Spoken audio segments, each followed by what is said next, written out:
Vaše excelence, vážený pane prezidente, vážená paní Gašparovičová, excelence, dámy a pánové, vzácní hosté. Je mi velkou ctí, že mohu přivítat v prostorách staroslavného Karolína, sídla Univerzity Karlovy v Praze, prezidenta Slovenské republiky a jeho manželku. Výjimečnost osobnosti prezidenta Ivana Gašparoviče dokumentuje fakt, že svoji profesní dráhu významným způsobem spojil s akademickou obcí Univerzity Komenského v Bratislavě, univerzity, se kterou má Univerzita Karlova partnerské, bohaté a přátelské vztahy. Česká a Slovenská republika i přes rozdělení společného státu zůstaly nejbližšími sousedy, přáteli a spojenci. Jsme zeměmi a národy propojenými tisíci spojení a vazeb na všech úrovních života společnosti. Domnívám se, že československý vztah je v dnešní Evropě unikátní. Rozdělení společného státu jej neoslabilo, ale naopak mu dodalo spontánnosti a přirozenosti.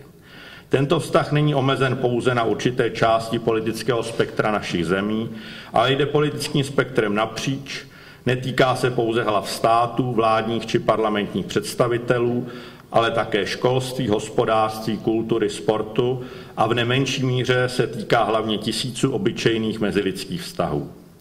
Toto naše přátelství a spojenectví je obzvláště cenné právě dnes, kdy svět, Evropa i náš region čelí novým komplikovaným problémům a výzvám. Vyjadřuje i naše společné odhodlání tuto vzájemnou blízkost a provázanost dále rozvíjet a posilovat. Věřím, že naše země jako nejbližší sousedé a přátelé budou mít právě v tomto ohledu v budoucnosti příležitost více spolupracovat při plném respektu k přirozeným národním zájmům. Dovolte mi, vážený pane prezidente, abych vám poděkoval, že jste při příležitosti státní návštěvy poctil nás svojí přítomností na Univerzitě Karlově a chci vám popřát hodně sil, zdraví, pohody, úspěchů ve vaší další práci a úspěch samozřejmě přeji i Slovenské republice a jejím občanům. Děkuji. Vaša magnificencia, pán rektor, ctení najvyšší predstavitelia univerzity, dámy a páni. Pre mňa prísť na pôdu univerzity je vždy taký zvláštny pocit, pretože veľkú časť môjho života som strávil práve medzi vysokoškolskými študentmi spolu s kolegami profesormi. Prísť na Karlovú univerzitu, ten pocit sa mnohokrát zväčšuje. Prísť na univerzitu, ktorá je históriou európskeho vzdelávania a poznania, musí byť zvláštnym pocitom. Vaša magnificencia, chcem vám poďakovať za pozvanie medzi vás. Medzi ľudí, ktorí dávajú vedomosti, ktorí vzdelávajú nových ľudí do nového sveta, do nových budúcností. Nie je to jednoduché, nie je to ľahké a najmä v dnešnej dobe. Univerzitu Karlovu si vážim aj preto, že jednu chvíľu som mal česť u vás navštevovať aj prednášky. V rámci družby, ktorú mala Komenského univerzita s Karlovou, sme mávali pravidelné aj študentské výmeny a mal som to šťastie, že pri jednej takejto výmene som bola ja. Tá spolupráca pokračovala, keď som bol členom katedry na Komenského univerzite, na katedre trestného práva, kriminalistiky, kriminológie a ešte aj ďalej, nebudem všetko menovať, s vašou katedrou trestného práva, kde sme ozaj doslova v tom takom priateľskom, dobrom smysle medzi sebou aj súťažili. Pravidelne sa stretávali na našej katedre, na katedre tu, na právnickej fakulte a z týchto stretnutí zišlo aj mnoho nových nápadov, návrhov, aj do skript a do učebníc. Samozrejme, tie naše predstavy o rozširovaní právneho vzdelania boli tak trochu obmedzené aj dobou, v ktorej sme žili. Našťastie dnes je svet úplne iný. Aspoň takto pociťujeme aj my v Čechách a na Slovensku, aj napriek tomu, že dneska už nehovoríme o Československej republike. Možno boli obavy, čo sa stane, keď sa náš štát rozdelí. Ja som veľmi rád, že môžem povedať, áno, stalo sa. Ale sa stalo niečo, čo možno sme tak ani neočakávali. Takže tieto vzťahy sú ešte o mnoho lepšie, ako boli predtým. Ja som veľmi rád, že som v týchto dňoch sa mohol stretnúť s pánom prezidentom, aj s pánom ex-prezidentom, s ktorými sme vlastne spolu 25 rokov tvorili aj také dejiny svojich štátov. Ja sa nebojím povedať aj na tejto univerzitnej pôde, že pán prezident Zeman a pán ex-prezident Klaus sú politické osobnosti, ktoré sa zapísali do, povedal som, doby, kedy sa tvorila nová politika. Nová politika, ktorá smerovala Českú republiku do dnešných dní. Som veľmi rád, že som mohol byť, tak povediac, ich kolegom na Slovensku.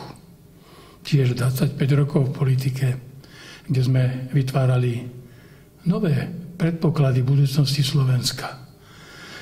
Magnificencia, dámy a páni, ospravedlňujem sa, som sa rozrečnil, chcel som povedať 4 vety s poďakovaním, ale nedá mi povedať aj to, že Slovensko dneska existuje ako suverénny samostatný štát. Má veľký podiel na tom aj bývalé Česko-Slovensko. Ak by sme neboli vtedy vytvorili spoločný štát, asi by sme ťažko dneska hovorili aj o našich republikách z tohto postu a v takom tóne. Preto ja si vážim našu históriu spoločnú a som presvedčený, že práve táto história nám dala dnešnú budúcnosť. Aj preto som veľmi rád prijal pozvanie na túto posvetnú univerzitnú pôdu.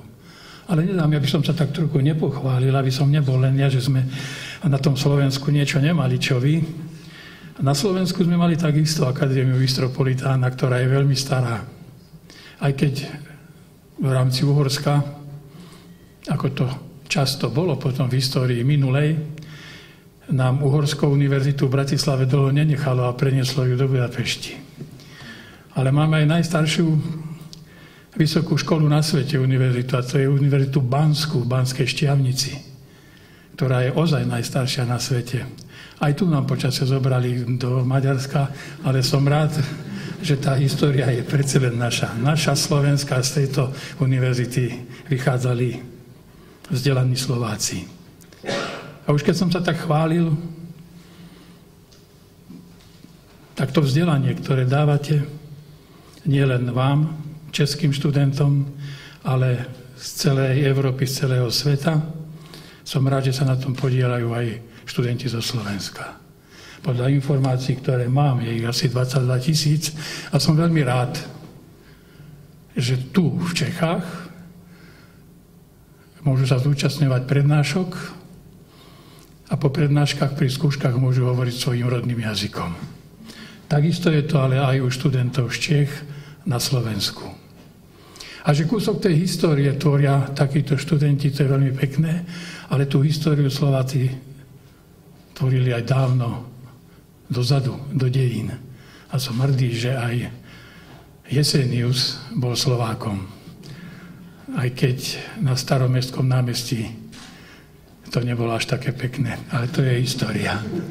Takže magnificencia, vážení priatelia, som nesmierne rád, že som tu chvíľu s vami mohol byť a dúfam, že aj keď už ako len emeritný prezident, niekedy sem budem môcť prísť, pozrieť sa, možno sa aj zúčastniť len tak zo zvedavosti na niektorých prednáškach. Ďakujem za vaše pozvanie.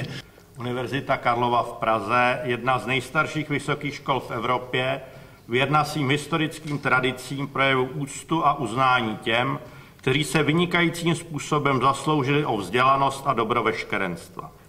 Výrazem její úcty a uznání je udělení zlaté pamětní medaile Univerzity Karlovy v Praze. Jsem rád, že mohu dnes na tomto slavnostním shromáždění udělit tuto medaili jeho excelenci panu Ivanu Gašparovičovi, prezidentu Slovenské republiky. Vážený pane prezidente, přijměte tuto medaili jako výraz uznání za zásluhy a porozumění mezi národy.